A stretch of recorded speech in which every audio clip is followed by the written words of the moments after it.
राधा स्वामी, मैं निकिता नागदेव, विक्रम नागदेव की वाइफ आज कराची से बात कर रही हूँ।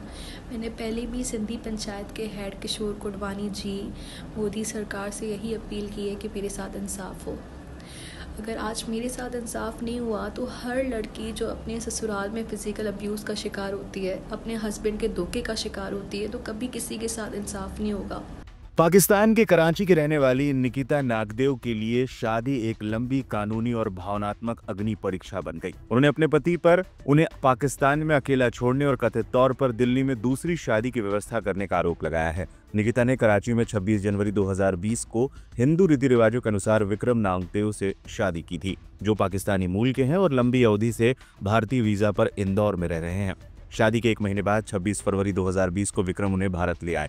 निकिता का आरोप है कि 9 जुलाई 2020 को उन्हें अटारी सीमा पर ले जाया गया और वीजा तकनीकी का बहाना बनाकर पाकिस्तान वापस भेज दिया गया।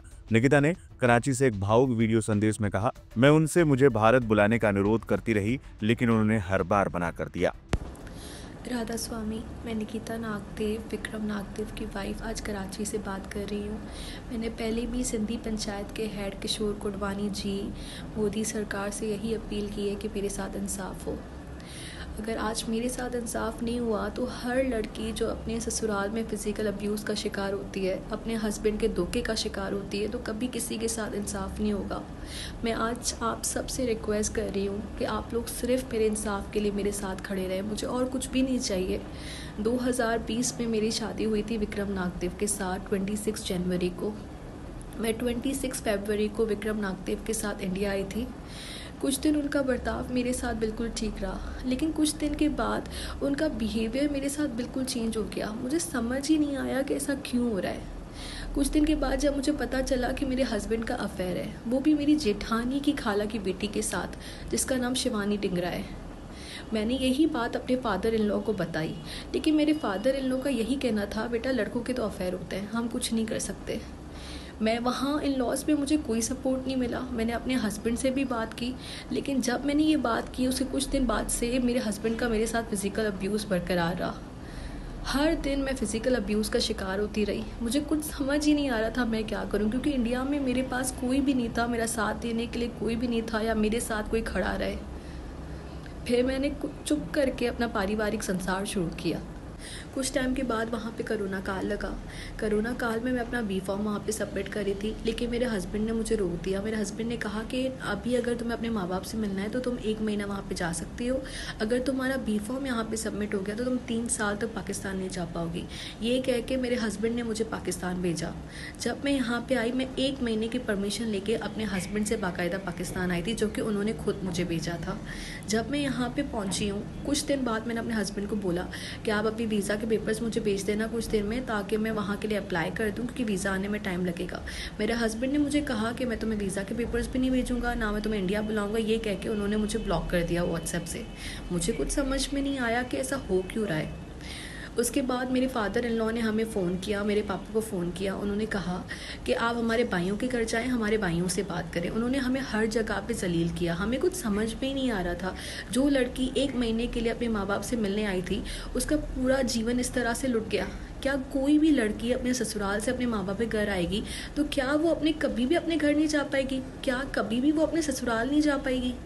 क्या हम लड़कियों का कोई भी घर नहीं है? जब भी हम अपने माँ बाप के घर आएंगे तो हमें ससुराल वाले इस तरह से धमका के हमें अपने माँ बाप के घर ही बिठा देंगे।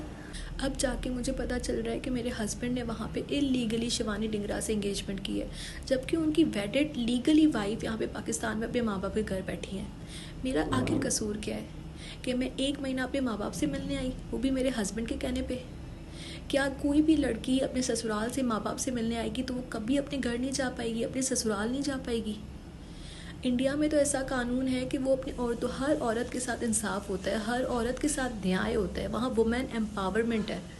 मैंने तो कभी नहीं सुना कि एक औरत के होते हुए, एक वाइफ के होते हुए कोई दूसरी शादी कर ले, वो भी इलीगली। मैं आज श्री नरेंद्र मोदी जी से, रिस्पेक्टेड किशोर कुडवानी जी से आज फिर से अपील करती हूँ कि आप प्लीज़ इसके ऊपर सख्त कार्रवाई करें और प्लीज़ विक्रम नागदेव को पाकिस्तान डिपोर्ट किया जाए और उसकी इलीगल स्टेप के लिए उसके ऊपर सख्त कार्रवाई की जाए। जब मुझे शिवानी डिंगरा के बारे में पता चला कि मेरे हस्बैंड उनसे एंगेजमेंट करने जा रहे हैं, वो भी इलीगली, तब मेरे वालिद ने, मेरे पिताजी ने शिवानी डिंगरा के पिताजी से रिक्वेस्ट की बाकायदा कि आपकी बेटी तो सिंगल है, आप हमारी बेटी का घर क्यों बर्बाद करें।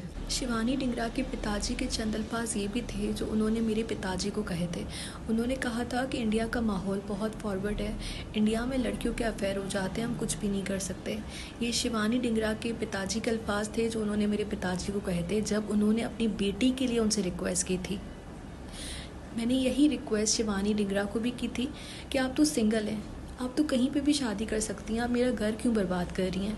शिवानी डिंगरा के यही अल्फाज थे कि मैं विक्रम नागदेव को नहीं जानती, और आज जाके उसने विक्रम नागदेव से एंगेजमेंट कर लिया। मैंने उसको 100 बार ये रिक्वेस्ट की, 100 मैसेजेस किए हैं कि आप प्लीज़ मेरा घर बर्बाद मत करें। हमारे माँ बाप ने तो कभी हमें ये संस्कार नहीं दिए बेटा कि तुम किसी और औरत का घर बर्बाद कर दो, किसी और के हस्बैंड से तुम शादी कर लो। हमारे माँ बाप ने तो हमें यही संस्कार दिए हैं। हमारे आदरणीय गुरु ग्रंथ साहिब जी के लिए गए फेरे आपको 7 जन्मों का साथी बनाते हैं। क्या मेरे उन 7 फेरों का कोई मोल नहीं? आज मैं वुमेन इनजस्टिस के साथ खड़ी होने वाली हर उस ऑर्गेनाइजेशन श्री नरेंद्र मोदी जी, हमारे रिस्पेक्टेड किशोर कोडवानी जी से आज ये फिर से अपील करती हूँ, प्लीज़ मुझे इंसाफ दिलाएं। राधा स्वामी। मामले को लेकर निकिता ने 27 जनवरी 2025 को लिखित शिकायत दर्ज कराई थी। विक्रम और कथित रूप से जिस महिला से उनकी सगाई हुई थी उन्हें नोटिस जारी किए गए और सुनवाई आयोजित की गई, लेकिन मध्यस्थता से कोई समाधान नहीं निकला। सिंधी पंच केंद्र ने 30 अप्रैल 2025 को अपनी रिपोर्ट में निष्कर्ष निकाला कि चूंकि न तो निकिता और न ही विक्रम भारतीय नागरिक हैं, इसलिए ये विवाद पाकिस्तान के क्षेत्राधिकार में आता है। हालांकि केंद्र ने विक्रम को पाकिस्तान निर्वासित करने की सिफारिश की है। इसके बाद निकिता ने अब ये भावनात्मक वीडियो में न्याय की मांग करते हुए जारी किया है। राधा स्वामी, मैं निकिता नागदेव, विक्रम नागदेव की वाइफ, आज कराची से बात कर रही हूँ। मैंने पहले भी सिंधी पंचायत के हेड किशोर कोडवानी जी, मोदी सरकार से यही अपील की है कि मेरे साथ इंसाफ हो। अगर आज मेरे साथ इंसाफ नहीं हुआ तो हर लड़की जो अपने ससुराल में फ़िज़िकल अब्यूज़ का शिकार होती है, अपने हस्बैंड के धोखे का शिकार होती है, तो कभी किसी के साथ इंसाफ नहीं होगा। राधा स्वामी, मैं निकिता नागदेव, विक्रम नागदेव की वाइफ, आज कराची से बात कर रही हूँ।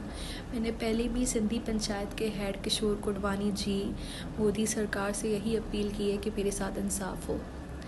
अगर आज मेरे साथ इंसाफ नहीं हुआ तो हर लड़की जो अपने ससुराल में फ़िज़िकल अब्यूज़ का शिकार होती है, अपने हस्बैंड के धोखे का शिकार होती है, तो कभी किसी के साथ इंसाफ नहीं होगा।